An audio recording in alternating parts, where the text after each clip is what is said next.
Bismillahirrahmanirrahim. Assalamualaikum warahmatullahi ta'ala wabarakatuh. Alhamdulillahi rabbil alamin wa bihi nasta'in fi umuri dunya waddin.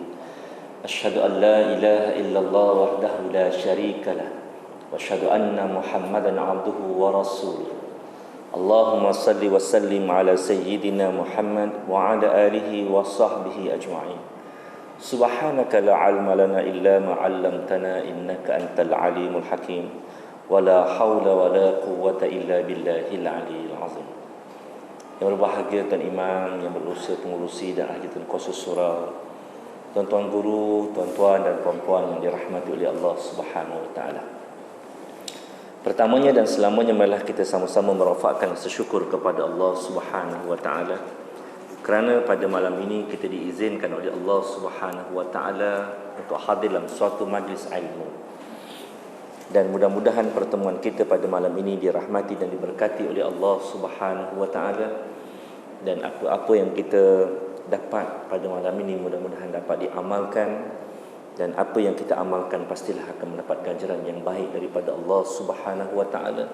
Sedangkan sebaik-baik ganjaran itu ialah kita mendapat redha Allah taala, dan redha Allah Ta'ala akan melayakkan kita masuk ke dalam syurga ini insya-Allah.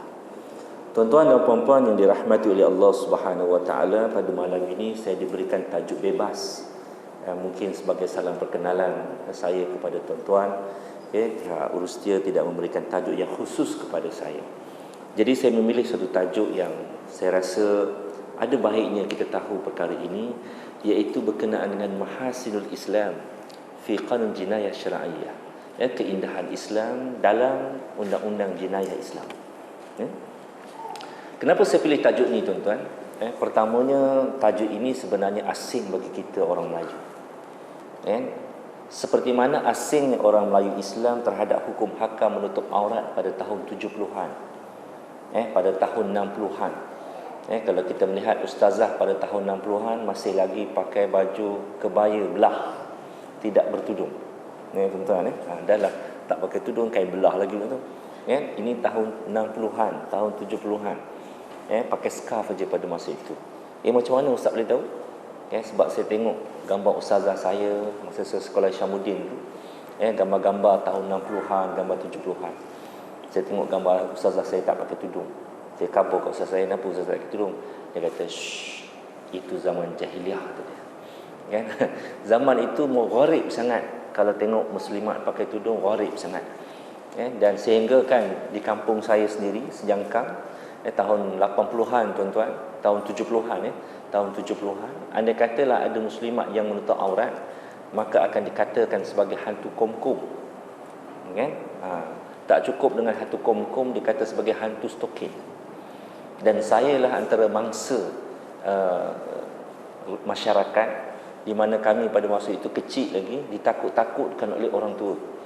Dia kata kalau balik sekolah nanti hati-hati, takut-takut jumpa dengan hantu stokin.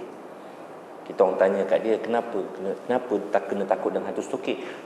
Kau nanti dipenggal kepala kau. Kenapa pula nak kembal kepala kita orang? Sebab nak buat jambatan dekat Kelang.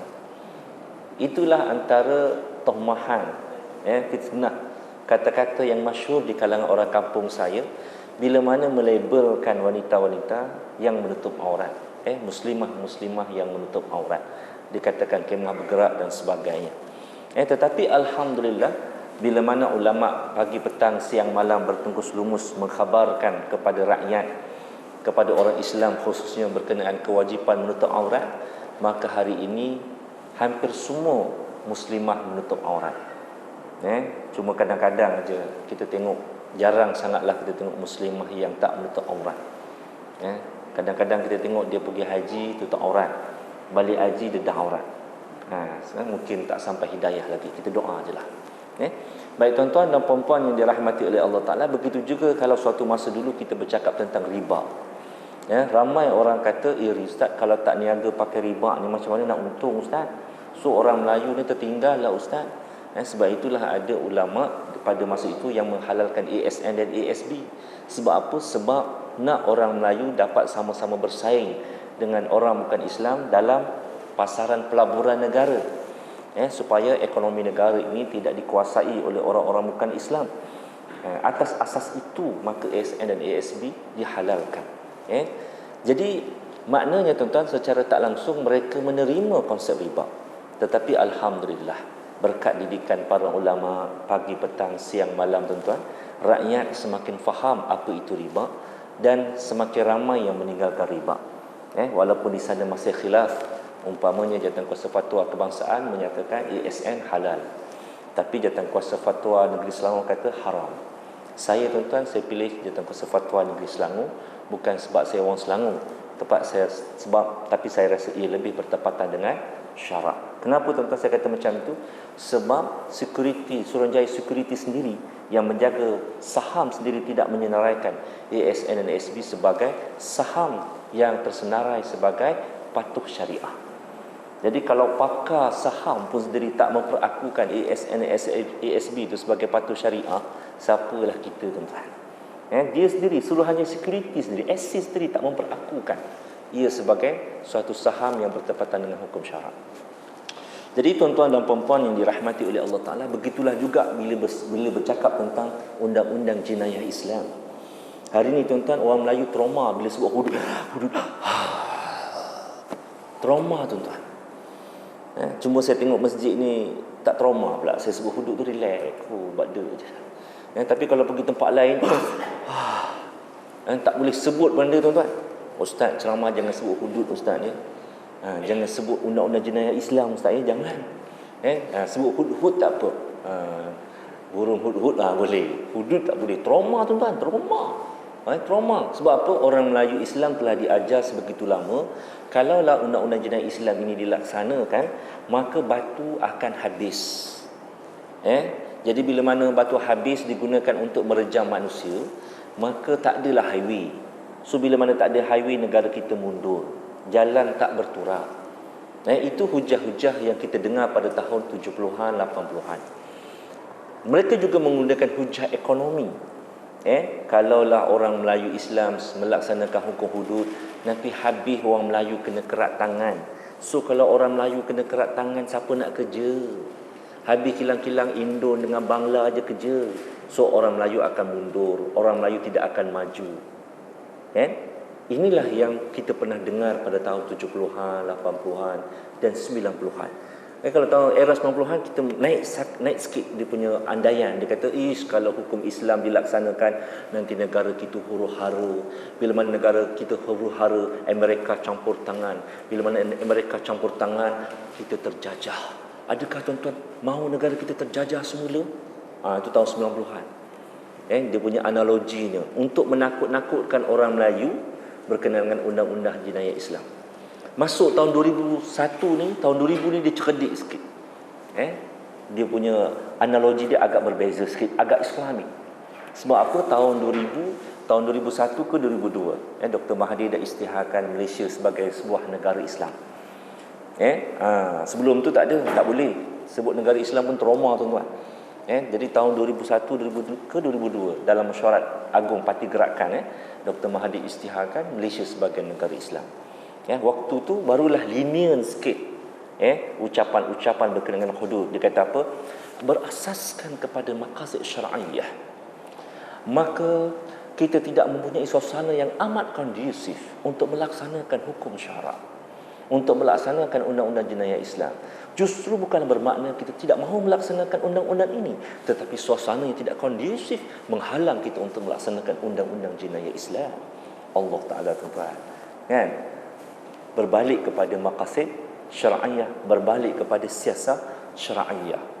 Lain dah ucapan dia. Itu betul. Tetapi semua hujah-hujah itu semuanya sebenarnya nak menjauhkan kita daripada hukum Allah Subhanahu Wa Ta'ala. Sebab apa? Imam Syatibi rahimahullah yang mengarang kitab Al-Muwafaqat. Al-Muwafaqat itu adalah kitab yang dikarang oleh Imam Syatibi membahaskan secara spesifik berkenaan dengan maqasid syar'iyah. Dan dia antara ulama yang diperakukan sebagai pelopor kepada ilmu maqasid syar'iyah. Dia menyatakan dalam kitab Al-Muwafaqat, dia kata apa? Sesungguhnya ilmu maqasid syar'iyah ini dibina adalah untuk memastikan hukum syarak itu dapat dilaksanakan secara sepatutnya, secara adil dan berhikmah berdasarkan kepada suasana yang ada pada sesuatu masa. Bukanlah, justru itu kata dia, bukanlah bermakna pelaksanaan pengamalan maqasid syar'iyah menghalang pelaksanaan undang-undang, pelaksanaan hukum syarak. Ringkasnya tuan-tuan, maqasid syar'iyah bukanlah suatu kaedah untuk menghalang pelaksanaan hukum syarak. Tetapi maqasid syar'iyah ialah suatu kaedah untuk memastikan hukum syarak tadi terlaksana secara teratur dan secara berhikmah, bertepatan dengan konsep Islam sebagai agama yang diturunkan untuk merahmat kepada sekalian alam. Wa ma arsalnaka illa rahmatan lil alamin. Ini adalah dalil kepada kemunculan lahirnya ilmu maqasid syar'iyah. Berdasarkan ayat wa ma arsalnaka illa rahmatan lil alamin, tidak aku utuskan ke Muhammad melainkan untuk merahmat kepada sekalian alam, menjadi dalil bahawa hukum syarak ini diturunkan ke atas muka bumi Allah Subhanahu wa taala bukanlah untuk mendatangkan huru-hara, tetapi untuk membawa damai, untuk membawa rahmat. Rahmat itu kan Ar-Rahman dan Ar-Rahim, diambil daripada dua sifat Allah Ta'ala, Maha Pengasih dan Maha Penyayang. Maknanya Islam datang dengan damai. Islam datang bukan dengan peperangan. Islam datang bukan dengan permusuhan. Islam datang dengan hikmah dan kebijaksanaan. Jadi bila begitu keadaannya, maqasid syar'iyah memandu kita bagaimanakah undang-undang jenayah, undang-undang Islam ini akan dilaksanakan secara teratur, secara beradab, secara tertib.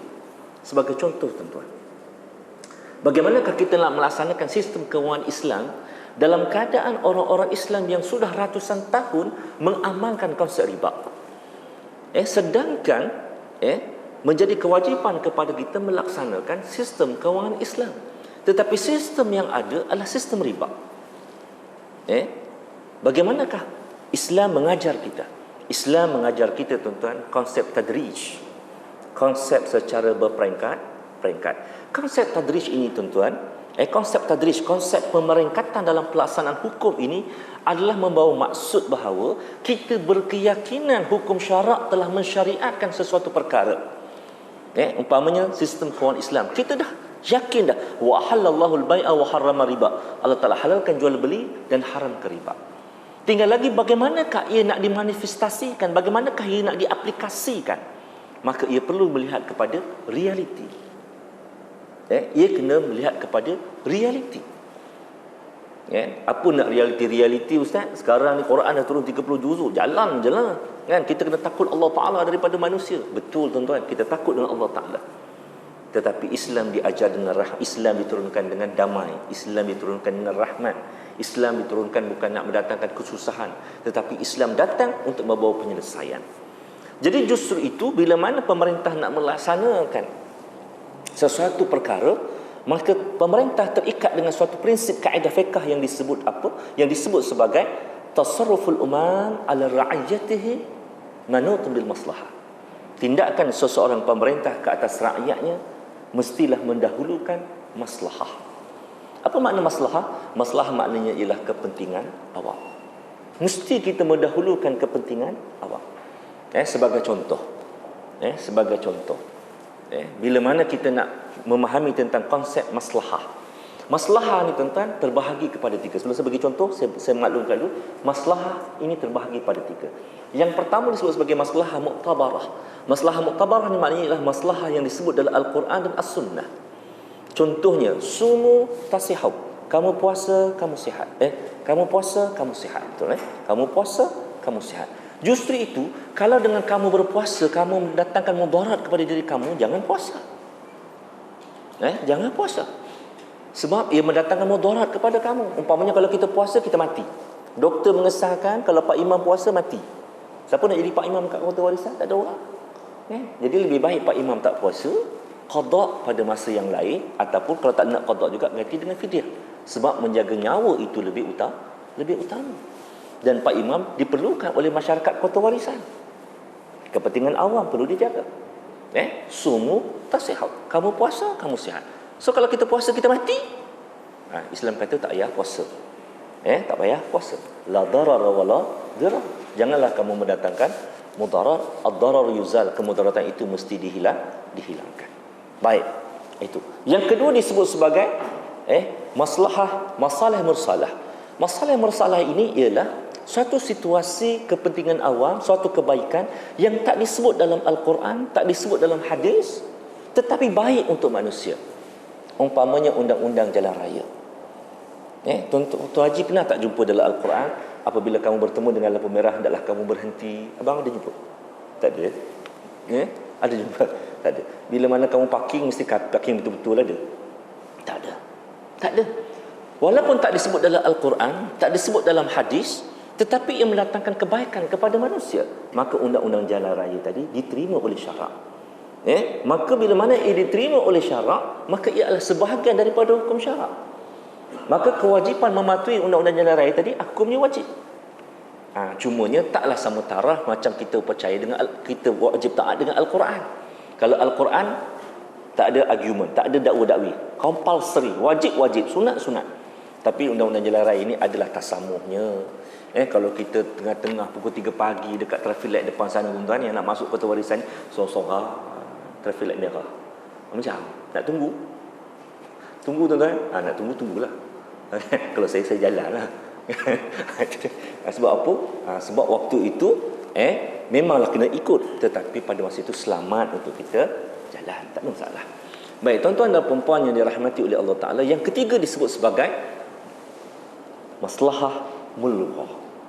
Maslahah mulghah ni tuan-tuan ialah suatu maslahah yang bercanggah dengan Al-Quran dan As-Sunnah, walaupun ada kebaikan dengan kepentingan awam. Sebagai contoh, seorang ustazah ditanya, apakah hukumnya bekerja menjadi pelacur pada hari ini? Ustazah tu kata, hukumnya harus, berdasarkan kepada hujah ad-darurah tubihul mahzurat. Kemudaratan itu mengharuskan sesuatu yang dilarang. Apa yang dilarang? Melacur. Jadi kerana darurat boleh melacur. Ini kata seorang ustazah. Baik, kita nak tanya dengan ustazah tu, ada tak kerja lain selain daripada jadi pelacur? Kalau saya tanya dengan tuan-tuan, ada tak kerja lain untuk jadi pelacur? Ada tak? Jadi cleaner boleh tak? Takkan jadi cleaner tak boleh kot. Jadi jaga Pak Bilal boleh? Takkan tak boleh kot jadi jaga. Daripada jadi gigolo, Pak jadi jaga kan? Jadi oleh kerana pada hari ini masih ada kerja-kerja lain, ada option lain, maka jawapan ustazah tadi, walaupun ada manfaatnya kepada wanita yang melacurkan diri. Apa manfaatnya? Dia boleh bayar yuran anak sekolah, dia boleh bayar sewa rumah, dia boleh bayar sewa kereta. Sila hari bulan kalau kerajaan buat lesen pula, kerajaan dapat hasil cukai daripada pelacuran kan. Boleh buat masjid, boleh buat highway hasil daripada pelacuran. Ada tak manfaatnya? Ada tak manfaat? Ada masalah untuk negara, tetapi ia bercanggah dengan hukum syarak. Maka oleh kerana dia bercanggah dengan hukum syarak, maka ini dikatakan sebagai maslahah mulghah. Maslahah mulghah tidak diiktiraf oleh syarak. Tidak diiktiraf oleh syarak. Jadi tuan-tuan dan puan-puan yang dirahmati oleh Allah Subhanahu Wa Taala, berbalik kepada kisah sistem kewangan Islam tadi, macam mana kita nak laksanakan dalam suasana masyarakat yang sebati dengan sistem riba? Maka hasil desakan para ulama, tuan-tuan, sekali lagi saya nak highlight peranan ulama. Desakan ulama di atas mimbar, desakan ulama di atas meja-meja kuliah yang menyedarkan rakyat tentang halalnya jual beli dan haramnya riba. Maka akhirnya kerajaan terpaksa menubuhkan Bank Islam pada tahun 1982. Maka pakar-pakar sistem kewangan Islam di Malaysia membantu, ulama-ulama membantu. Macam mana cara nak lahirkan Bank Islam? Pada waktu itu tuan-tuan, kita tak ada model perbankan Islam yang hebat. Maknanya kalau ada kat negara-negara lain pun, negara itu ada amalkan tanpa riba, tapi belum lagi mencapai spesifikasi Islam, Islamik sepenuhnya. Jadi macam mana caranya? Jadi kita memperkenalkan suatu konsep yang disebut sebagai syariah compliant. Syariah compliant means produk-produk konvensional tetapi disesuaikan dengan syariah. So bila begitu keadaannya tuan-tuan, unsur-unsur riba dibuat, tetapi pada masa itu produk itu masih produk konvensional. Dan apatah lagi pada tahun 1990 berlaku suatu perubahan besar apabila sebuah kerajaan negeri di Malaysia, menteri besarnya telah mengambil keputusan untuk memindahkan seluruh harta kerajaan negeri, kewangan kerajaan negeri pada bank konvensional masuk dalam bank Islam. Waktu itu tuan-tuan, manager-manager bank dekat negeri berkenaan bertemu dengan menteri besar tersebut, minta supaya tolonglah jangan buat, tolong jangan pindahkan, tolong jangan pindahkan. Sebab apa tuan-tuan? Cash flow. Kalau kita pindahkan, bank macam mana nak niaga? Sedangkan duit kerajaan negeri lah yang paling banyak dalam bank. Menteri besar tu kata, minta maaf, ini bukan kendak hamba, kendak Tuhan. Jadi kalau mu nak tanya, mu tanya Tuhan lah. Jangan tanya dengan hamba, mu tanya dengan Tuhan. So bila dia kata macam tu tuan-tuan, siapa nak tanya dengan Tuhan? Jadi pada waktu itu berlaku suatu momentum. CEO bank dekat KL ni berbincang, macam mana kalaulah sebuah negeri ini, tindakan sebuah negeri ini merebak ke negeri-negeri yang lain. Tuan-tuan, jam tuan-tuan. Jam. Kan? Jam. Macam mana bank nak niaga? Maka di kali itu mereka memperkenalkan suatu produk berasaskan syariah compliant, sistem perbankan tanpa faedah. Sistem perbankan tanpa faedah. So bila mana sistem perbankan tanpa faedah diperkenalkan, macam mana konsep sistem perbankan tanpa faedah? Bila ia menggunakan syariah compliant tuan-tuan, ibaratnya tuan-tuan, dia ada dua kaunter. Bagi bank ada dua kaunter. Satu kaunter jual babi, satu kaunter jual daging lembu sembelih. Ataupun satu kaunter jual lembu tak sembelih, satu kaunter jual daging lembu sembelih. Kan? Ni tuan-tuan. Tetapi kedua-dua akaun ini sumbernya daripada satu. Sumbernya satu. Maka di kali itu berlakulah perdebatan dan perbahasan di kalangan ulama-ulama. Dia kata ia tidak sepenuhnya syariah. Tetapi pada masa itu, itulah sistem yang terbaik tentang kewangan Islam tuan-tuan. Maka kita masih menggunakan, kerana itulah option yang paling baik. Maka kita terima SPTF. Dan bila mana berlaku kegawatan ekonomi tahun 1997. Dan hari itu pemain-pemain utama dalam sistem kewangan melihat secara nyata dan jelas bagaimana sistem kewangan Islam tidak terbuka. Sistem konvensional habis. Tahun 2007 kita menyaksikan Greece jatuh bankrupt. Dan Amerika diramalkan 2-3 tahun, kalau polisi kewangan dia tak betul, dia juga akan bankrupt. Adik ipar saya baru balik daripada Amerika. Sebuah pangsa puri dijual dengan harga $1. $1 tuan-tuan. Itu pun tak ada orang nak beli. Sebab bila mana dia nak beli, dia bukan beli cash, dia mesti ikut bank. So ikut bank, $1 tu harga rumah, tapi dia punya fees, dia punya apa semua, ni tuan-tuan. Okey, cukai stamp ni apa semua, mati stamp semua, tu harga tu jadi naik. Baik, jadi tuan-tuan dan puan-puan yang dirahmati oleh Allah Taala, pada waktu itu mereka melihat bagaimana kejayaan sistem kewangan Islam. Maka oleh yang demikian, ulama-ulama memperkenalkan pendekatan baru yang disebut sebagai syariah base. So berasaskan kepada syariah base tuan-tuan, berlaku suatu perubahan dalam sistem kewangan Islam, di mana lahirlah Maybank Islami. Berasaskan kepada syariah base. Lahirlah HSBC Islami. Lahirlah Afif Bank Islami. Lahirlah Ambank Islami. Lahirlah CMB Islami. Ada CMB konvensional, ada CMB Islami. CMB konvensional warna merah, CMB Islami warna hijau. Okey? Maknanya daripada kantung yang berbeza, bukan daripada akaun yang sama. Subhanallah. Maknanya kita ke arah sistem kewangan Islam sepenuhnya. Bila sebut syariah base, produk tu produk Islam, bukan lagi produk konvensional tapi dibuat sesuai secara Islam. Ada kalangan orang-orang agama mengajar kita, dia kata apa, tak apa, you nak pakai kad kredit pun tak apa, you janganlah bayar lewat, bayar on time, so you tak kena riba. Bagi saya tuan-tuan, jawapan tu silap. Sebab selagi mana tuan-tuan guna kad kredit konvensional, tuan-tuan tetap terikat dengan riba.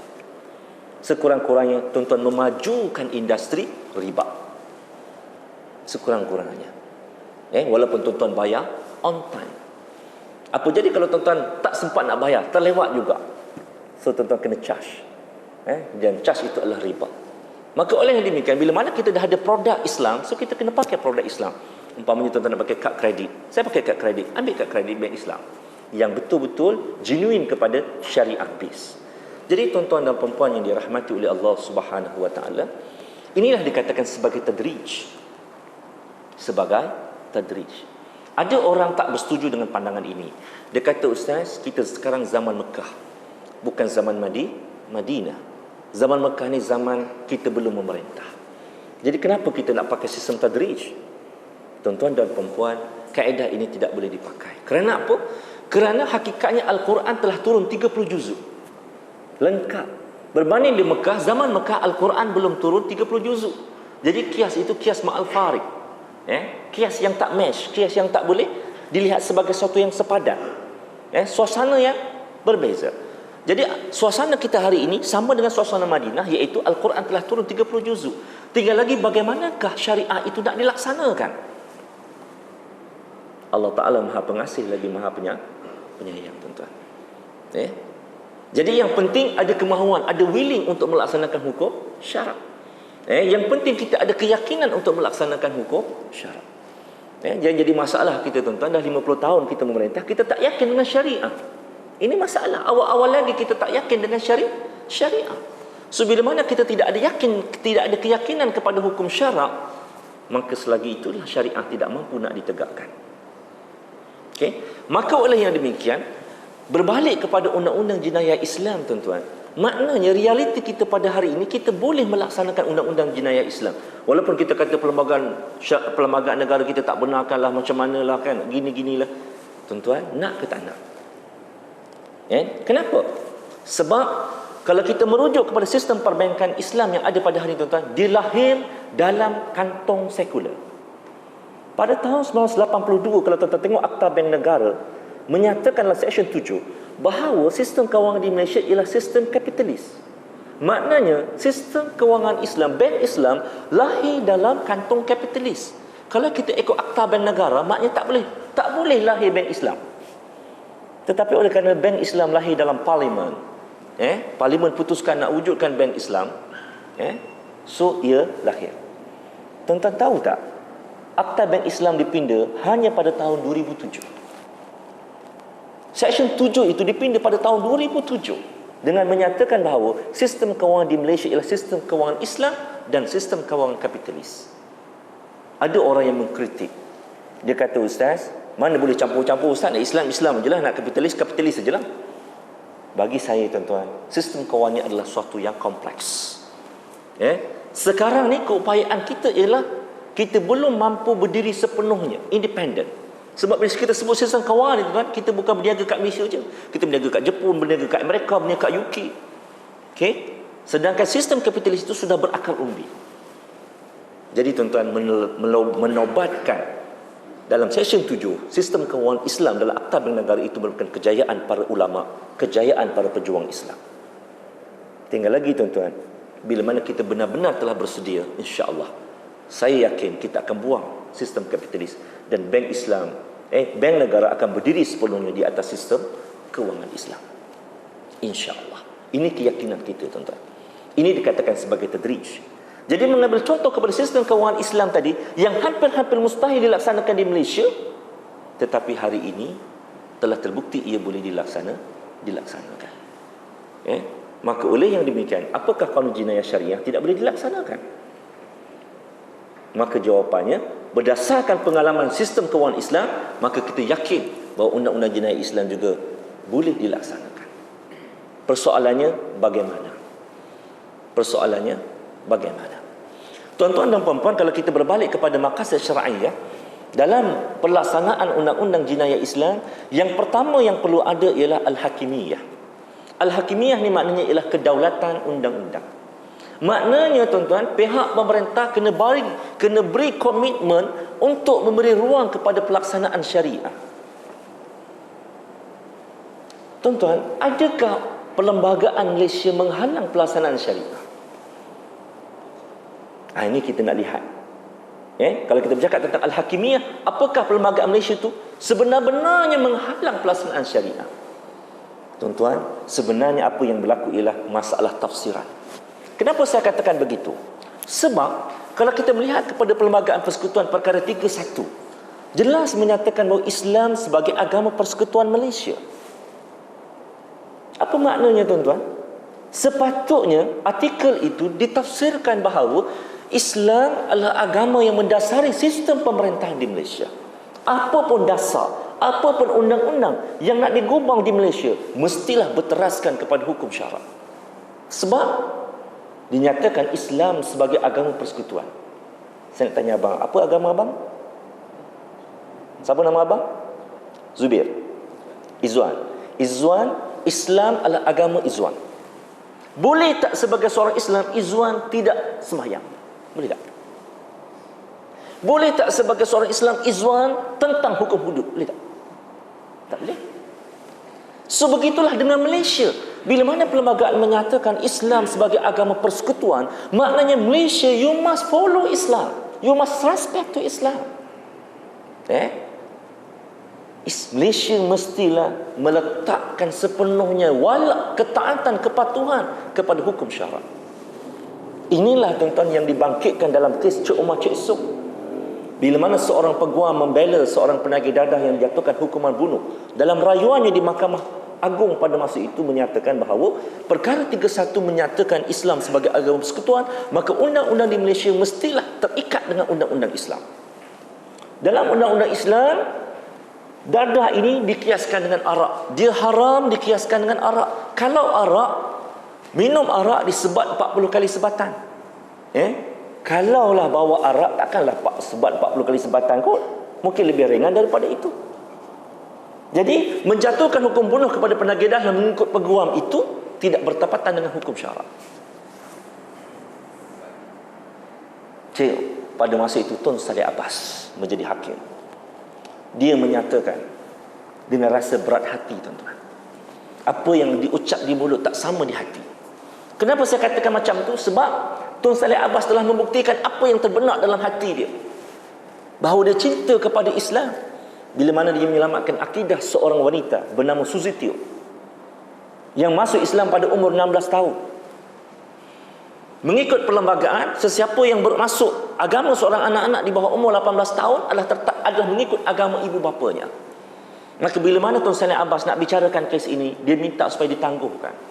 Dia tak bagi tarikh kepada pendaftar, disimpan dalam laci dia. Bila mana Suzy Teo berumur 18 tahun, Suzy Teo, Tun Saleh Abbas membuka balik kes ini, membicarakan semula kes ini.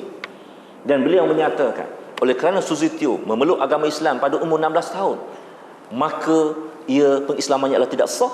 Kerana apa? Kerana pada waktu itu ia tertakluk kepada agama ibu bapanya. Walau bagaimanapun, hari ini Suzy Teo telah berumur 18 tahun, maka mahkamah tidak boleh membatalkan pengislamannya, melainkan diserahkan kepada Suzy Teo untuk memilih agamanya, sama dia nak kekal dalam Islam atau kembali kepada agama ibu bapanya. Terketar-ketar Suzy Teo, tuan-tuan, dekat kandang perbicaraan, dekat tempat perbicaraan, terketar-ketar Suzy Teo nak jawab soalan Tun Saleh Abbas. Dia kata, saya kekal dalam Islam. Di atas sebab inilah Tun Saleh Abbas dipecat sebagai ketua hakim negara. Di atas kes ini, tuan-tuan, Tun Saleh Abbas dipecat sebagai ketua hakim negara. Menunjukkan apa yang ada pada sanubarinya. Tetapi dalam kes Cik Omar Cik Su, oleh kerana dia terikat dengan disiplin barat ni, tuan-tuan, dia tak boleh nak selamatkan, dia tak boleh nak bawa syariah di kala itu, maka dia tertakluk kepada disiplin undang-undang barat. Dia kata, dalam nak menafsirkan perlembagaan, maka kita terpaksa melihat kepada sejarah penubuhan wujudnya artikel 31 ini. Dia kata artikel 31 ini dicadangkan oleh Parti PAS, pada masa itu, dan ditolak oleh Parti Perikatan. So bila mana Parti Perikatan menolak usul ini, maka ulama-ulama dalam UMNO keluar secara beramai-ramai, dan mereka berpakat dengan ulama-ulama dalam PAS menganjur suatu convention, suatu kongres di Rumah Melayu, di Dewan Sultan Sulaiman di Kampung Baru. Dewan itu masih ada sampai hari ini. Di situlah mereka berkongres, dan akhirnya mereka bersepakat untuk mendesak Parti Perikatan supaya menerima perkara 31. So bila mana parti perikatan mendapat desakan yang kuat dan tamparan yang hebat dengan keluarnya ulama-ulama dalam UMNO, maka bila begitu keadaannya tuan-tuan, mereka mengusulkan kepada Lord Reid untuk menerima usul ini. Lord Reid sebagai chairman, sebagai pengurusi jawatankuasa Reid menyatakan, walaupun Islam disebut sebagai agama Persekutuan Malaysia, bukanlah bermakna Malaysia sebagai negara Islam, tetapi kekal sebagai sebuah negara sekular. Habis satu tahap. Baik. Selepas dapat jawatankuasa Lord Reid, tuan-tuan, jawatankuasa Reid ini sebagai badan penggubal perlembagaan. Dia cuma mencadangkan. So dia perlu disemak sebelum disahkan dan diterima oleh Majlis Raja-Raja. So siapa yang semak? Yang semak ialah jawatankuasa white paper, jawatankuasa kertas putih. Okey. So dalam jawatankuasa kertas putih ini, tuan-tuan, dianggotai oleh pegawai-pegawai pentadbiran Melayu kanan, pegawai kanan di kalangan orang-orang Melayu Islam. Di kali itu Parti Perikatan membawa 3 usul. Yang pertama, Malaysia sebagai sebuah negara sekular, seperti mana yang disebut oleh Lord Reid. Okey, Malaysia adalah sebagai sebuah negara sekular. Islam sebagai agama resmi, agama-agama yang bebas diamalkan. 3 perkara dibawa oleh Parti Perikatan dengan persetujuan UMNO, MCA dan NIC pada masa itu. So apa yang diputuskan oleh jawatankuasa paper? Jawatankuasa white paper menolak Malaysia sebagai negara sekular, tetapi menerima Islam sebagai agama persekutuan dan kebebasan beragama. Subhanallah, pertolongan daripada Allah. Okey. Tetapi tuan-tuan, dalam ulasan Tun Saleh Abbas dia kata apa? Oleh kerana Lord Reid sebagai penggubal perlembagaan ini menyatakan bahawa Islam, walaupun Malaysia sebagai sebuah negara Islam, tetapi kekal sebagai sebuah negara sekular, maka perkara 31 tadi mestilah ditafsirkan secara sekular. Maknanya apa? Islam hanya agama ritual. Islam bukan way of life. Islam hanya agama ritual, sembahyang, puasa, zakat, haji, bukan soal kehidupan. Bukan soal kehidupan. Dan itulah yang terpakai dan ia menjadi precedent case yang mengikat sehingga hari ini. Namun demikian, hakim-hakim yang terkemudian, umpamanya Tun Hamid, Tun Hamid pula, siapa ni? Yang terlibat dengan skandal korek-korek tu, Tun Ahmad Fairuz, dia menyatakan apa? Dia menyatakan sudah sampai masanya Malaysia kembali kepada Malay, bukan common, berdasarkan kepada undang-undang kebiasaan, common law Melayu, Malay common law, bukan English common law. Selepas kita merdeka selama 50 tahun, keluar dekat Islam Malaysia ke depan. Tapi pandangan Tun Ahmad Fairuz ini tidak mendapat respon yang baik, sebab gagasan sekularisme yang begitu kuat di kalangan pemikiran orang-orang Melayu. Sebab itulah orang-orang Melayu sehingga hari ini, tuan-tuan, mempertahankan undang-undang Inggeris ini bermati-matian. Bermati-matian mereka mempertahankan undang-undang Inggeris. Mungkin tuan-tuan tidak, tapi secara umumnya kita melihat, dan di peringkat nasional, orang-orang Melayu ini mempertahankan secara bermati-matian undang-undang Inggeris. Apa buktinya? Mereka menolak gagasan untuk melaksanakan undang-undang jenayah Islam. Orang-orang Melayu menolak gagasan untuk menegakkan sebuah negara Islam. Jadi tuan-tuan dan puan-puan yang dirahmati oleh Allah Subhanahu wa taala, inilah yang dikritik oleh kebanyakan pakar-pakar perlembagaan. Kenapakah hakim-hakim di Malaysia masih lagi terikat dengan tafsiran penjajah sedangkan kita telah merdeka? Sedangkan kita telah merdeka. Kita telah merdeka, tetapi kenapa kita masih terikat dengan tafsiran Lord Reid? Kenapa kita masih terikat dengan tafsiran Lord Reid? Kalau kita masih terikat dengan tafsiran Lord Reid, maknanya kita masih dijajah. Hatta kalau kita melihat kepada Civil Act, Akta Sivil yang membenarkan, Akta Sivil 1937 yang membenarkan Malaysia mengamalkan undang-undang common law dalam keadaan tiada undang-undang. Dalam undang-undang Akta Sivil itu sendiri menyatakan bahawa hendaklah disesuaikan dengan keadaan semasa. Bila mana kita telah merdeka, tuan-tuan, kita tak ada undang-undang. Sebagai contoh, kita tak ada undang-undang apa? Undang-undang buat longkang tak ada. Kalau tak ada undang-undang buat longkang, ada kes. Ambil daripada Britain. Civil Act membenarkan. Kita pakai common law Britain. Tetapi Civil Act itu sendiri menyatakan hendaklah disesuaikan dengan keadaan semasa. Sekarang ini kita telah merdeka. Agama kita agama Islam. Maka kalau kita nak ambil pun undang-undang daripada Britain untuk menyelesaikan masalah lompong undang-undang dekat negara kita, hendaklah disesuaikan dengan nilai Islam, nilai bangsa, supaya undang-undang tadi relevan dengan kita sebagai pengamalnya. Okey? Gitu. Jadi kalau kita melihat kepada tafsiran perkara 31 dalam kerangka Islam, maka jelas sewajarnya pemerintah membuat undang-undang berdasarkan kepada hukum Islam. Tetapi malangnya sehingga hari ini perkara 31 tadi didefinisikan, ditafsirkan secara sekular. Apa kesan tuan-tuan? Bila mana perkara 31 ditafsirkan secara sekular, maka kesannya perkara 11.1 Perlembagaan Persekutuan yang menyatakan tentang kebebasan beragama, maka akhirnya ditafsirkan oleh semua orang bahawa rakyat Malaysia bebas memilih agama. Perkara 31 menyatakan kebebasan mengamalkan agama. Perkara 11.1 menyatakan kebebasan memilih agama. Bila mana kita tafsirkan perkara 31 secara sekular, maka perkara 11.1 bermaksud everybody dekat Malaysia ini bebas memilih agama, termasuk orang-orang Islam. Maknanya perkara 11.1 membenarkan orang Melayu murtad, orang Islam murtad. So ia berlawanan pula dengan perkara 160 yang menyatakan orang Melayu itu adalah orang Islam. Maknanya ikut perlembagaan orang Melayu tak boleh murtad. Sebab tak ada undang-undang kat Malaysia yang boleh menyebabkan kita tukar bangsa. Abang boleh tak pergi mahkamah dekat Amerika, bos, tuan, saya nak tukar bangsa saya benci dengan Melayu, saya nak jadi Mat Saleh. You can do it? You can do it? No. Definite no. Tak ada satu undang-undang dekat dunia yang membenarkan pertukaran bangsa. Jadi maknanya mendefinisikan perkara 31 dengan kerangka sekular amat tidak bertepatan dengan semangat perlembagaan. Ke mana? Sebab perlembagaan perkara 160 itu menyatakan Islam adalah ciri kepada orang Melayu. Jadi macam mana orang Melayu dibenarkan memilih agamanya? Maka oleh demikian perkara 11.1 tidak dibaca dengan perkara 31. Bila mana perkara 11.1 dibaca dengan perkara 31, maknanya selain orang bukan Islam bebas memilih Islam, memilih agama. Tetapi orang Islam tidak bebas memilih agama. Kenapa? Sebab orang Islam tidak diberikan hak untuk memilih agama. So kalau you tak diberikan hak oleh syariah untuk memilih agama, macam mana you nak pilih agama?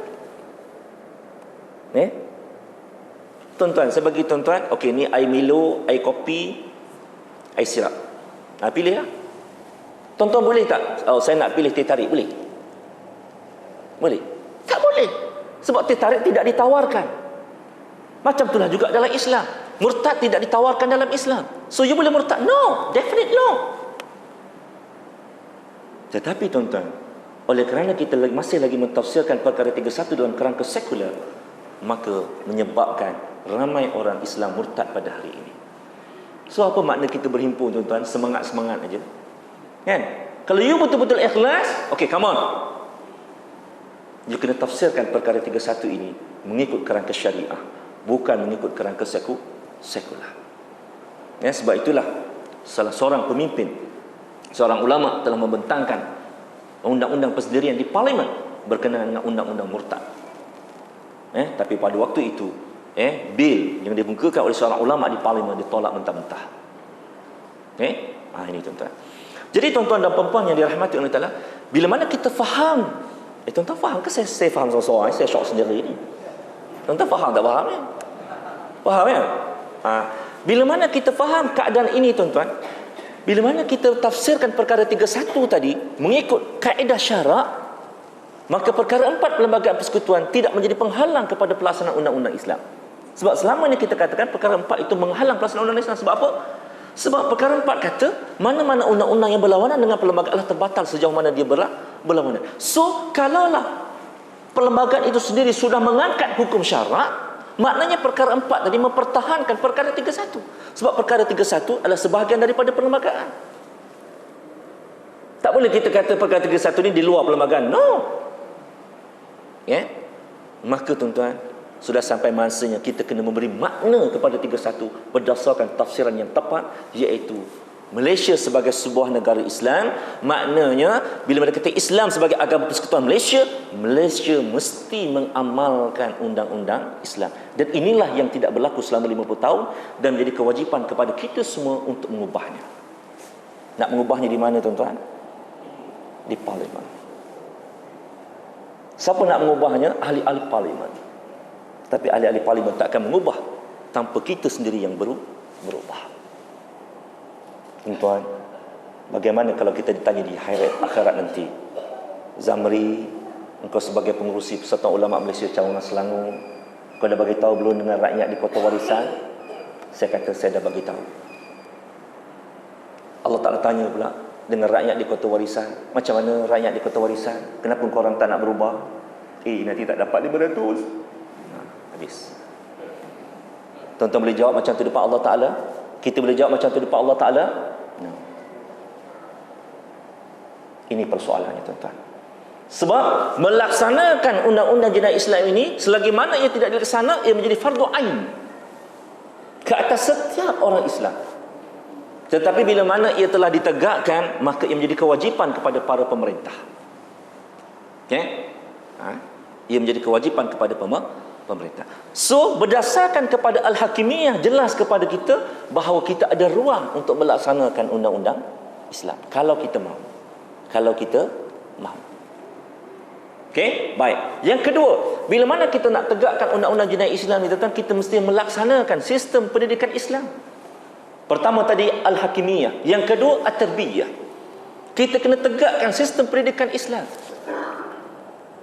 Sebab tak adil tuan-tuan, kalau orang tu jahil tentang undang-undang Islam, tiba-tiba kita hukum dia. Dalam keadaan dia tak tahu yang berzina ni haram. Tiba-tiba kita hukum dia. Tak adil. Zalim namanya. Maka kita perlu didik rakyat. Kita perlu didik rakyat zina ni haram. Kita perlu didik rakyat zina ni haram. Saya nak tanya tuan-tuan, zina kat Malaysia ni haram ke halal? Kalau tuan-tuan letakkan ke tepi sekejap kita punya pengaruh agama, kita buang pengaruh agama kat tepi, apakah hukum berzina dekat Malaysia? Haram, ya?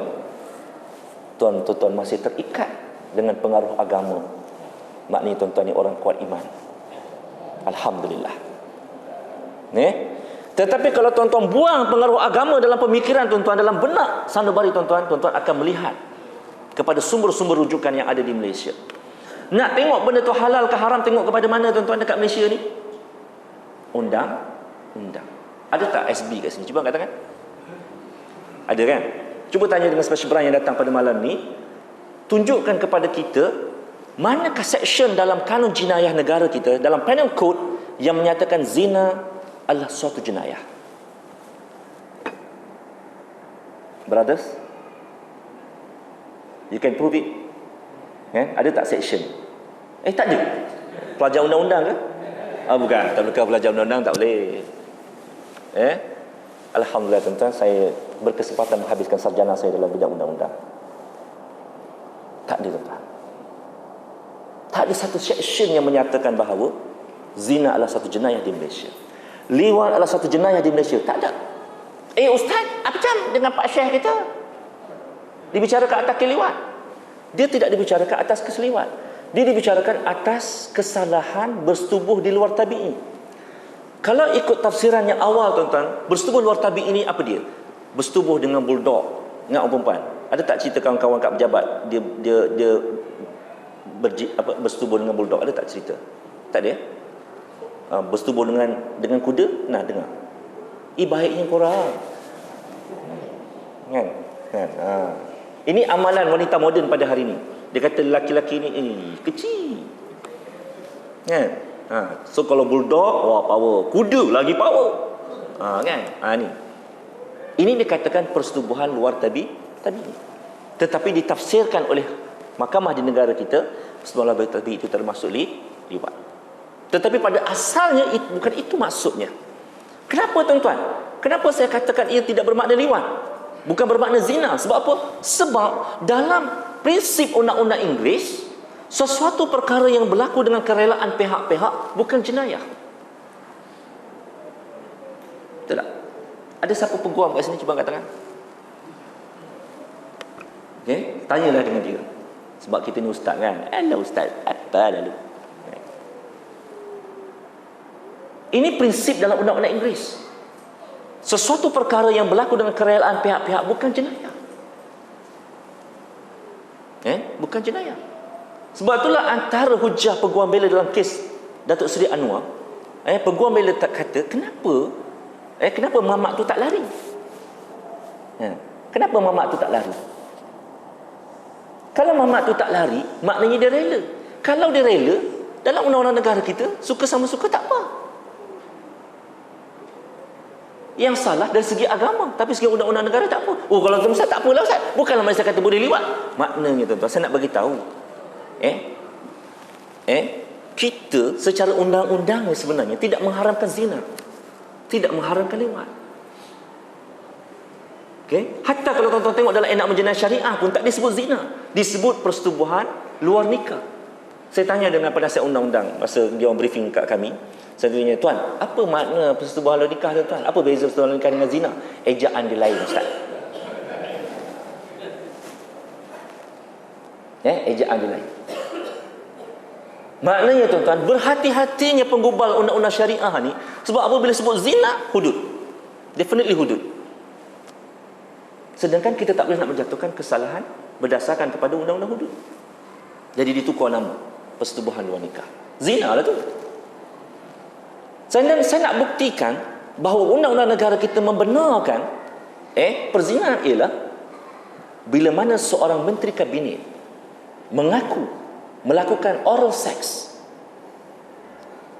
mengaku melakukan oral sex dan akhirnya dia meletakkan jawatan hasil pada tekanan, adakah dia didakwa? Tuan Haji, Tuan Haji, Tuan Haji, Tuan Haji, no. Dia tidak didakwa di mana-mana mahkamah. Kakak, betul ke saya cakap ni kakak? Kok saya tersilap ke? Saya mengigau ke? Betul ke kakak? Betul You see? Sebab ia bukan satu jenayah. Ia dilakukan dengan kerelaan pihak-pihak. Yang jenayah ialah bila mana tidak ada kerelaan salah satu pihak, maknanya kena rogol. Itu jenayah. Tapi kerelaan pihak-pihak bukan. Jadi oleh yang demikian, zina itu bukan diharamkan oleh manusia. Zina itu diharamkan oleh Allah Subhanahu Wa Taala. Saya nak tanya dengan abang, zina dengan nikah ni sama tak? Tak sama seronoknya sama tak? Abang tak pernah zina kan? Tak pernah zina kan? Tapi dah kahwin kan?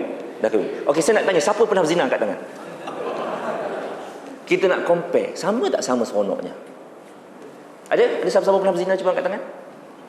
Tak ada Ada seorang, saya tanya dengan kawan saya, dia ada kawan pernah berzina. Dia kata seronok kan, cuma takut. Lepas berzina tu takut mengandung, takut kawan-kawan tahu. Itulah. Beza dengan nikah ni rasa tenang Ustaz. Lepas bersama tu rasa tenang, rasa tak takut. Tapi seronok tak? Seronok Ustaz, seronok. Okay. Kalau dah seronok tuan-tuan, mana jenayahnya Tuan Haji? Di mana jenayahnya Tuan Haji? Seronok Tuan Haji. I give something, I take from you something. It's okay. Give and take.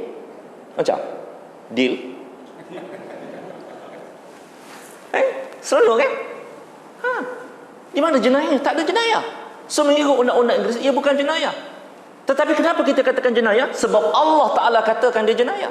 La taqrabu zina, jangan kamu hampiri zina. Az-zaniyatu waz-zani fajlidu kulla wahidin minhuma mi'ata jaldah. Pezina lelaki dan pezina perempuan adalah sebab dengan 100 kali sebatan. Maka oleh demikian rakyat mesti dididik. Pendidikan kepada rakyat mestilah menimbulkan rasa takut kepada Allah Subhanahu Wa Taala. Tetapi pendidikan kita pada hari ini tuan-tuan menjadikan kita tak takut dengan Allah. Tetapi kita takut pada benda. Kita takut gaji kita tak ditarik. Kita takut pangkat kita hilang. Betul tak? Kita tak takut dengan Allah. Kita lebih takut kepada benda-benda ni. Jadi akhirnya kita lebih takut dengan hantu berbanding takut dengan Allah. Abang, betul tak? Kalau saya kata kat tandas tu ada hantu, abang pergi tak? Kan? Kalau telah kata berjudi tu haram, abang buat tak?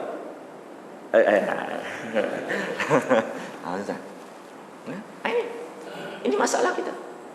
Kenapa? Sebab walaupun falsafah ini kita rasa pelik tuan-tuan, kita pelik Malaysia ni. Tuan-tuan tengok falsafah pendidikan negara. Mungkin ada kawan-kawan dari Kementerian Pelajaran di sini. Cuba tuan-tuan tengok dalam falsafah pendidikan negara. Dalam kajian saya tuan-tuan, falsafah pendidikan Malaysia very very Islamic. Sebab falsafah pendidikan Malaysia memperkenalkan sistem pendidikan berasaskan kepada ketuhanan, yang dalam Islam dikenali sebagai tarbiyah rabbaniyah. Pendidikan yang berteras kepada Tuhan. Ilmu datangnya daripada Allah, dan ilmu itu digunakan untuk mendekatkan diri kepada Allah. Tetapi apa jadi di sekolah? Cikgu-cikgu ajar sains, anak-anak murid kita tak rasa takut dengan Allah. Bila mana cikgu rasa keluar daripada kelas, anak-anak murid tak pernah kata Allah is great. Wow, Allah is great. Wallah, Allah fantastic. Fantastic Allah. Tak ada. Yang dia kata, hebat betul Newton ni. Hebat betul Albert Einstein ni. Hebat betul lah Karl Marx ni kan. Hebat betul lah Charles Darwin ni. Okay. Mereka tak rasa agungnya Allah. Pendidikan berteraskan kepada materialism ni tuan-tuan adalah tajaan orang-orang Yahudi yang Allah Ta'ala tegur dalam Al-Quran. Kunu rabbaniyin, jadilah kamu orang yang mendidik manusia sehingga manusia tidak rasa takut kepada Tuhan. Sepatutnya selepas cikgu sains keluar, anak-anak berkata, hebatnya Allah Ta'ala, benarlah Allah Ta'ala ni maha hebat. Nak tahu, nak kenal Allah Ta'ala.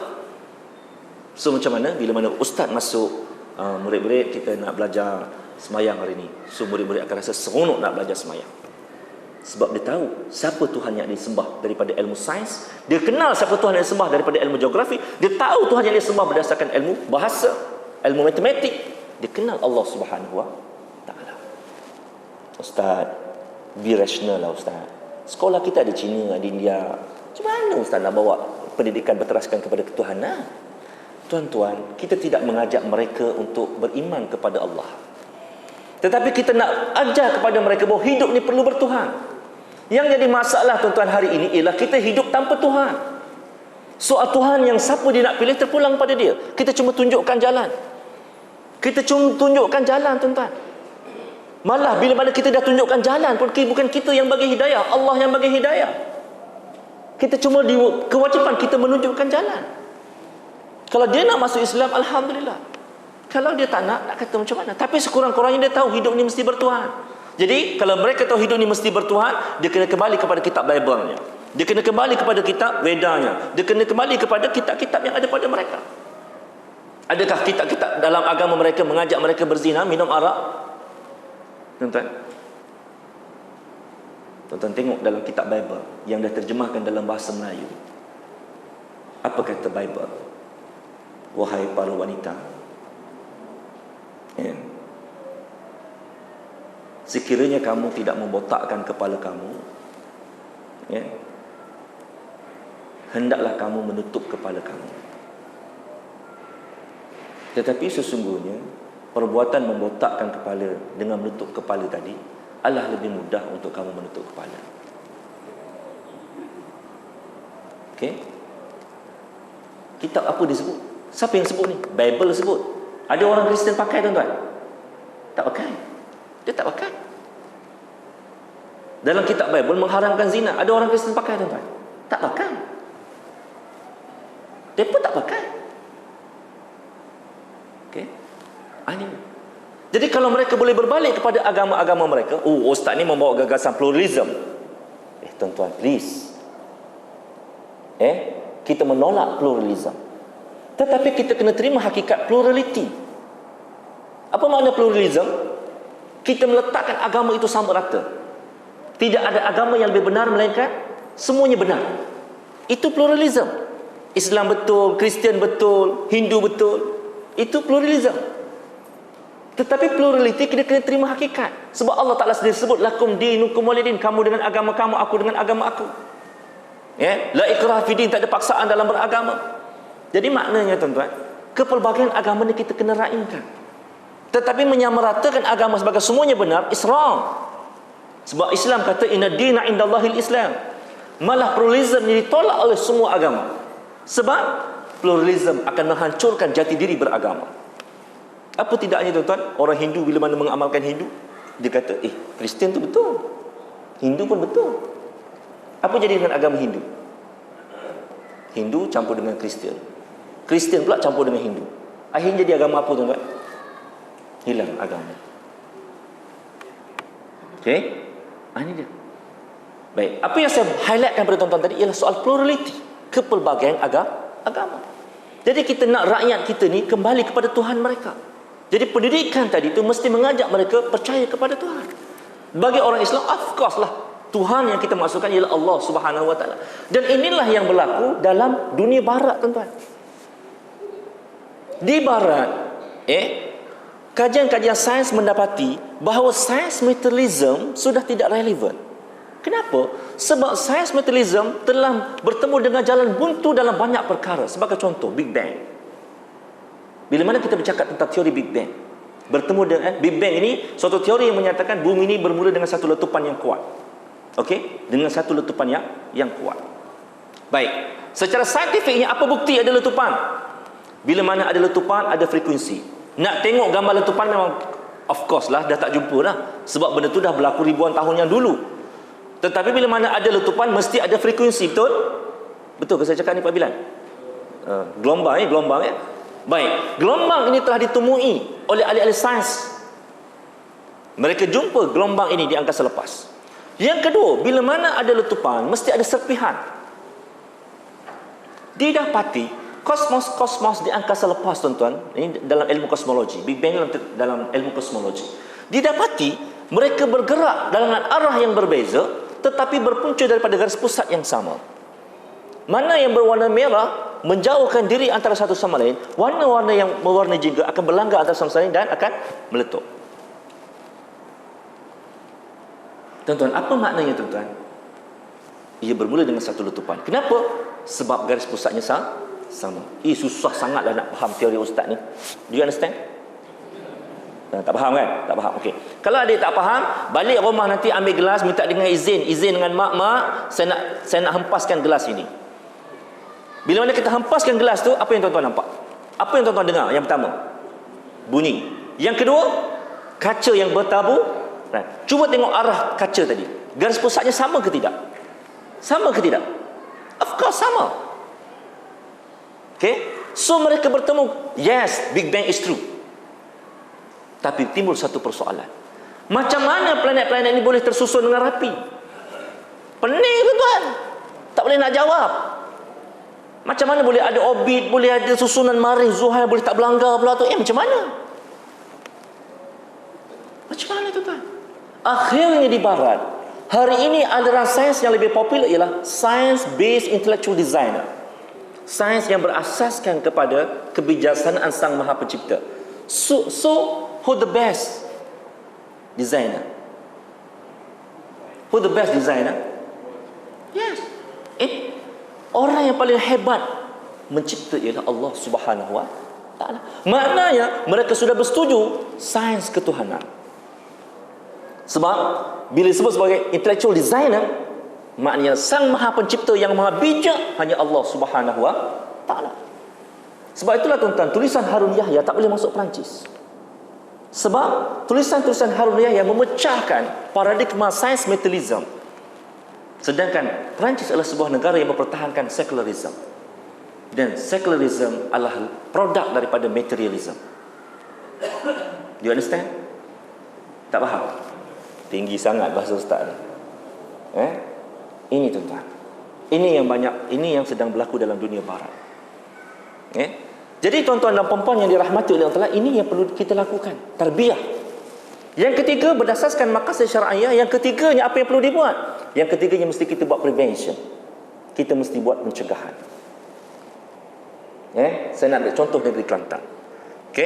Bila mana dia tak boleh nak daulatkan undang-undang Islam, walaupun enakmen jenayah syariah telah pun dikanunkan pada tahun 1993 oleh Dewan Undangan Negeri Kelantan, tapi sehingga hari ini tidak boleh dilaksanakan. Sebab apa? Sebab pertamanya masalah tafsiran perlembagaan, yang keduanya Akta Mahkamah Syariah. Akta Mahkamah Syariah 1984 hanya memperuntukkan Mahkamah Syariah hanya boleh menjatuhkan hukuman 3, 5, 6. 3 bulan penjara, 5,000 denda, 6 kali sebatan. So bila mana undang-undang ini dilaksanakan di Kelantan, apa akan jadi? Undang-undang ini akan terbatal. Sebab perkara 4 Perlembagaan Persekutuan menyatakan, mana-mana undang-undang yang berlawanan dengan Perlembagaan Persekutuan, maka ia akan terbatal. Ustaz kenapa cakap macam tu? Kata Ustaz tadi Perlembagaan Persekutuan akan mempertahankan syariah. Itu kalau tafsirannya dibuat mengikut syarak. Tapi hari ini tafsirannya bukan ikut syarak, tafsirannya ikut sekular. Jadi bila mana mengikut sekular, maka perkara enakmen jenayah syariah Kelantan itu akan terbatal sebab berlawanan dengan Akta Mahkamah Syariah. Sebab itu ia tidak dapat dilaksanakan. So, bila disebut hudud ni tuan-tuan, dia bukan hanya sekadar soal al-hakimiyah. Dia soal tarbiyah. Dia soal wiqayah. Okey? Maka tarbiyah dengan wiqayah ni Kelantan boleh buat. So diperbanyakkan sekolah agama, dibanyakkan sekolah menengah sains tafis. Nak didik rakyat. Dia perkenalkan hari hudud. Nak didik rakyat berkenaan dengan apa itu undang-undang jenayah Islam. Okey? Yang kedua, dia boleh buat wiqayah. Perlembagaan tak halang buat wiqayah. Wiqayah ni apa? Prevention, pencegahan. So apa dia buat? Pertama, mereka buat memastikan negeri Kelantan negeri yang bebas daripada riba. Free interest. Macam mana dia buat? Dia tak ganggu bank negara, tapi digunakan kuasa PBT. Mana-mana bank yang nak beroperasi di Kelantan hendaklah mematuhi, mengamalkan berasaskan kepada perbankan syariah. Apa signifikannya tuan-tuan? Apa hubungannya? Apa korelasinya sistem kewangan Islam dengan undang-undang jenayah Islam? Tuan-tuan, kita berbalik kepada hadis Nabi sallallahu alaihi wasallam. Kullu lahmin nabata minal haram fan-nar aula bih. Setiap daging yang tumbuh daripada sumber yang haram, maka neraka Allah Taala lebih aula bagi dirinya. Orang makan benda haram, ke akhirat masuk neraka. Kualiti orang yang masuk neraka ni tuan-tuan, bagaimana rupanya dekat dunia? Adakah orang yang masuk neraka dekat dunia ni baik-baik? Saya tanya tuan-tuan. Saya sampai pukul berapa ni tuan-tuan? Sebab saya tengok muka tu macam dah marah je. Bila nak berhenti ni? Pak Imam pukul berapa ni? 10. 9. Pukul 9. 9.30 9. Pukul 9. Okey, pukul 9 tadi. Sikit saya habiskan ya. Tuan-tuan. Maknanya orang yang makan benda haram ke akhirat besok masuk neraka. Orang yang masuk neraka kualitinya dekat dunia mestilah teruk. Betul tak? Jadi sebab itulah dalam hadis ini kita dapat faham pemakanan mempengaruhi tingkah laku. Pemakanan mempengaruhi tingkah laku. Saya tengok saya dengan anak saya. Saya masa sekolah dulu bapak saya masukkan saya sekolah agama, saya ikut aja. Anak saya bila mana dapat keputusan PMR dapat 9A. Saya kata kakak masuklah kuliah Islam. Dia kata Abi, cadangan Abi bagus, tetapi Abi sepatutnya memberi hak kepada kakak untuk menentukan sekolah mana kakak nak masuk. Anak zaman milenial. Yalah Abi cadang untuk yang baik untuk kakak je. Tapi kalau kakak nak pilih Syabuddin tak apalah. Tak apa lagi, dah habis setuju, dah habis suruh masuk kisas, kakak masuk kisas lah. Ni anak zaman ini. Kita dulu sekolah mana? Syamri. Yelah masuk ikut. Kan lain. Sebab apa? Kita dulu menitik dengan mak. Anak kita menitik dengan ada menitik dengan lain ke mak? Tuan-tuan. Sama-sama tahu kan? Menitik dengan susu lembu kan. Baik. Jadi tuan-tuan dan puan-puan yang dirahmati oleh Allah Subhanahu Wa Taala, pemakanan mempengaruhi tingkah laku. So kalaulah sumber makanan tadi dah haram, macam mana kita nak lahirkan anak yang saleh? Kalau rumah kita tu rumah yang dibeli daripada sumber riba, kereta yang kita naik daripada sumber riba, makanan yang kita beli daripada sumber riba, macam mana kita nak jadikan anak kita anak saleh tuan-tuan? Sedangkan makanan itulah yang nak menggerakkan anggota, nak menggerakkan tangan, nak menggerakkan hati, nak menggerakkan mata. Okey. Itu satu. Yang kedua, macam mana dia buat? Dia nak elakkan rakyat ini daripada miskin. So macam mana dia buat? Dia buat ladang rakyat. Orang-orang miskin, diberikan bantuan, kan, untuk mengusahakan ladang, dan hasilnya dipulangkan kepada rakyat. Kenapa tuan-tuan? Sebab kalau orang tu miskin, kan, orang tu miskin menyebabkan dia mencuri. Dan dia mencuri itu sebab dia nak menghilangkan kelaparan dia, maka dia tidak boleh dikenakan hudud. Sebab apa? Sebab dia mencuri itu sebab nak makan. Seperti mana yang berlaku di zaman Umar Al-Khattab radhiyallahu anhu, seorang hamba mencuri sebab kebuluran. Maka Umar Al-Khattab tidak menjatuhkan hukum hudud ke atas hamba itu. Dan kisahnya digunakan oleh penentang-penentang hukum hudud untuk menyatakan bahawa Umar tidak melaksanakan hudud. Sama sekali fitnah kepada Umar Al-Khattab radhiyallahu anhu. Umar tidak pernah tidak melaksanakan hukum hudud. Tinggal lagi hamba itu tidak boleh dilaksanakan hukum hudud ke atasnya, sebab ada syubhah. Dia merompak, dia mencuri sebab nak menyelamatkan nyawanya. Ini tu, indahnya Islam, cantiknya Islam. Okey, itu. Apa lagi dia buat? Pusat-pusat hiburan yang berasaskan kepada arak tidak dibenarkan beroperasi secara berperingkat-peringkat, dengan tidak disambung lesennya. Ini tuan-tuan. Kenapa tuan-tuan? Ini termasuk dalam wiqayah. Sebab Allah tidak adil. Kalau kita pergi 7-Eleven ada arak, pergi Speedmart ada arak. Sini ada Speedmart tak? Ada kan? Ada tak arak? Ada. 7-Eleven ada tak? Ada tak jual arak? Ada. Tiba-tiba dia beli botol arak, kita sebagai jemaah, "Wai, minum arak, tangkap." Hudud. Unfair. You encourage orang minum arak, you encourage orang minum arak, TV encourage, iklan encourage, Astro encourage. Ustaz, mana ada iklan arak? Ustaz, ini fitnah. Memang tak ada tuan-tuan. Dalam filem-filem ditonjolkan gaya mewah sebagai peminum arak. Bukankah itu encourage untuk orang minum arak? Ada tak filem kita ajak kita syirik? Ada tak bang? Iklan, marilah kita mensyirikkan Allah Ta'ala. Ada. Mana ada bang? Tak ada. Yang ada cerita hantu. Betul tak? Kakak bila tengok cerita hantu takut kan nak beli air malam-malam? Takut kan? Itu dia mengajar kita menanamkan benih-benih syirik. So bila begitu keadaannya tuan-tuan, dia minum arak kita tangkap. Tak ada kan? Waktu saya jadi qadi Kelang dulu, saya tangkap orang minum arak.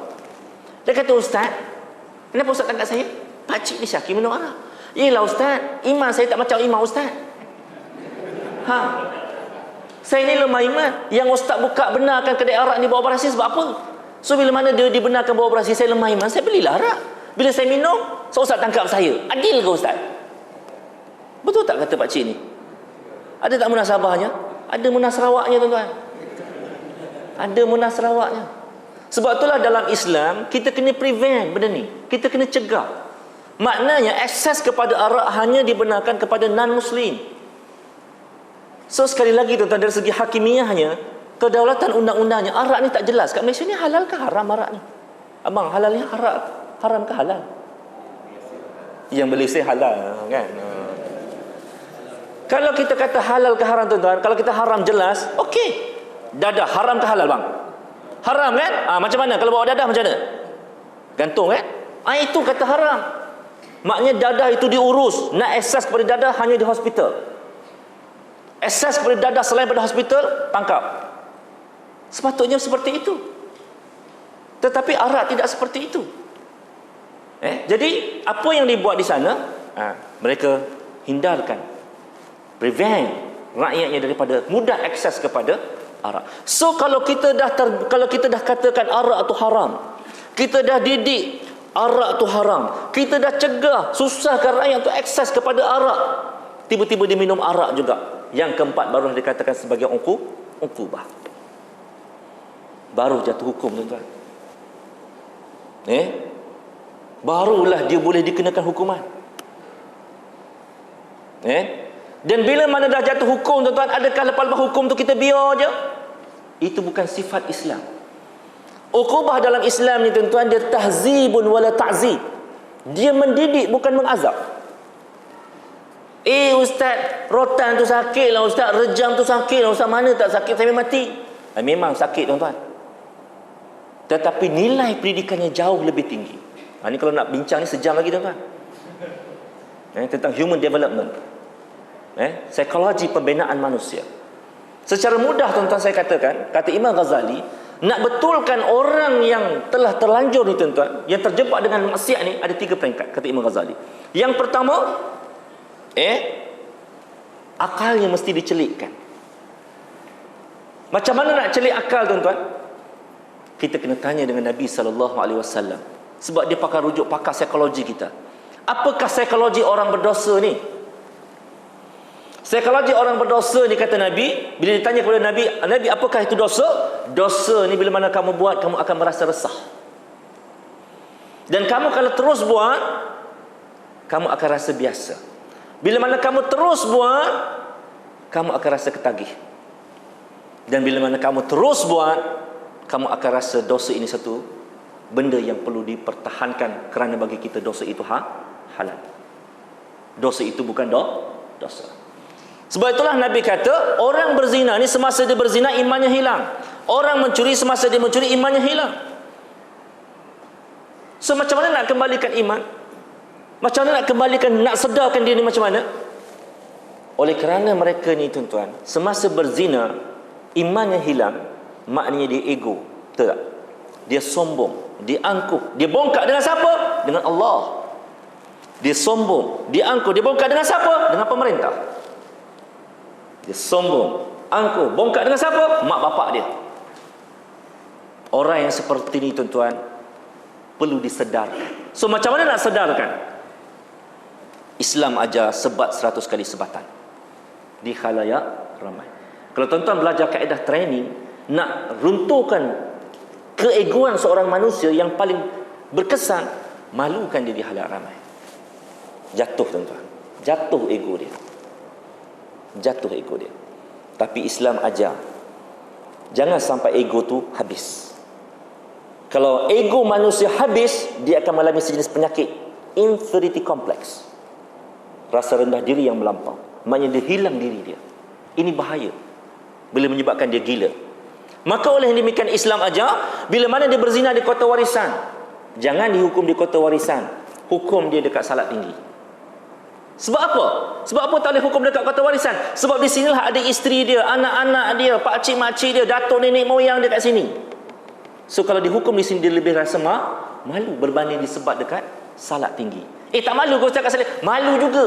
Tapi yang tengok dia bukan saudara dia, bukan makcik dia, bukan anak dia, bukan isteri dia. Malu juga, tapi korang lah sikit. Betul tak? Betul ke saya cakap ni? Betul. Alhamdulillah. Itu dia. Okey? Nampak indahnya Islam, cantiknya Islam. Okey? So selepas daripada itu, orang yang kena sebat itu kena buang negeri selama setahun. Sebab apa? Nak develop balik. Ini yang dikatakan oleh Imam Ghazali sebagai tazkiyatun nafs. Proses tazkiyatun nafs ialah tahalli dan tajalli. Tahalli, buang sifat mazmumah. Tahalli, masukkan sifat mahmudah. Tajalli, encourage, galakkan dia untuk bertaubat kepada Allah Ta'ala, bagi reward, bagi CJ. Dan yang ketiganya, kata Imam Ghazali, inabah, kembali kepada mengamalkan gaya hidup Islam. Tak jadi kalau taubat saja gitu je. Kita kena pimpin dia untuk kembali dengan cara hidup Islam. Dan ini yang saya sedang buat sekarang tuan-tuan.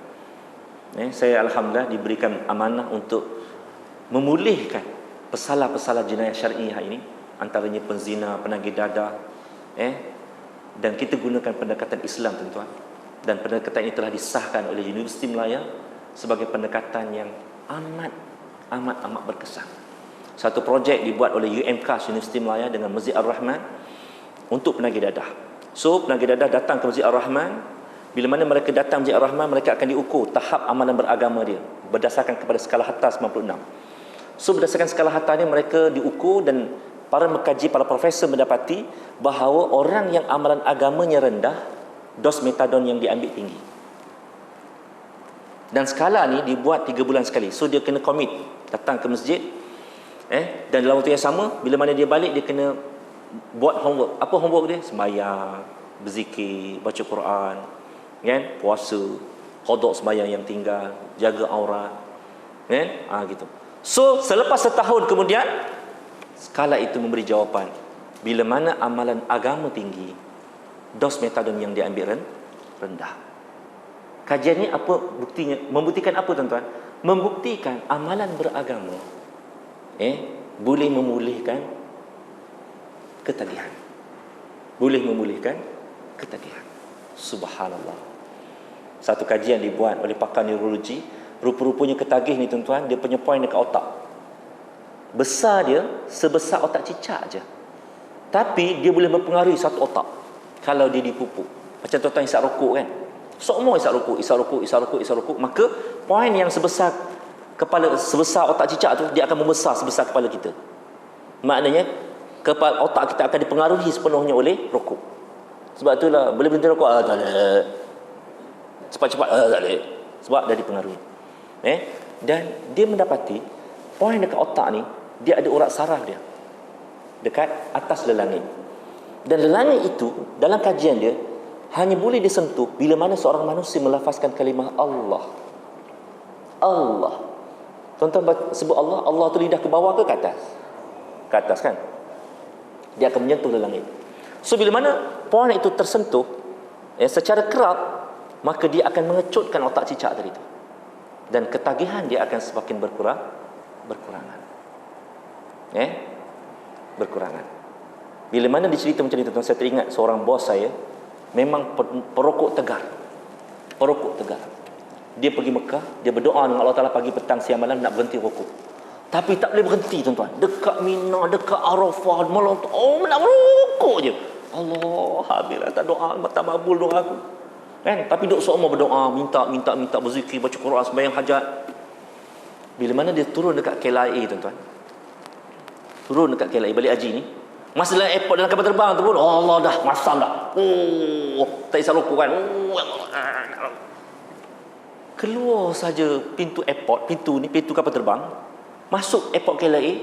Dia kata, tak nak rokok dah. Dia benci dengan rokok. Dan sampai sekarang dia meninggalkan rokok sepenuhnya. Subhanallah, hebat Allah Ta'ala tuan-tuan. Dan inilah yang dikatakan sebagai al-ilaj. Lihat tuan-tuan, berdasarkan kepada maqasid syar'iyah, syarak telah memberikan kerangka yang jelas, jalan yang jelas kepada kita macam mana nak laksanakan undang-undang jenayah Islam. Bermula dengan al-hakimiyah, tarbiyah, al-wiqayah, al-uqubah, al-ilaj. Rawatan. Masya Allah, indahnya hukum Islam tuan-tuan. Yang kita sedih, kenapa orang Melayu menjadi penyokong tegar menolak undang-undang ini. Ini yang kita rasa sedih sangat. Sedangkan bila sebut orang Melayu, dia orang Islam. Jadi mudah-mudahan tuan-tuan, kita dapat mendalami. Dan saya percaya orang-orang Melayu ini menolak bukan sebab mereka menolak sesaja tuan-tuan. Sebab dalam kajian, dalam pengamatan saya lah, orang Melayu ni dia masih menebal semangat feudalnya. Feudal. Konsep feudal. Maknanya apa yang dikata pemimpinnya, maka itulah yang diikut.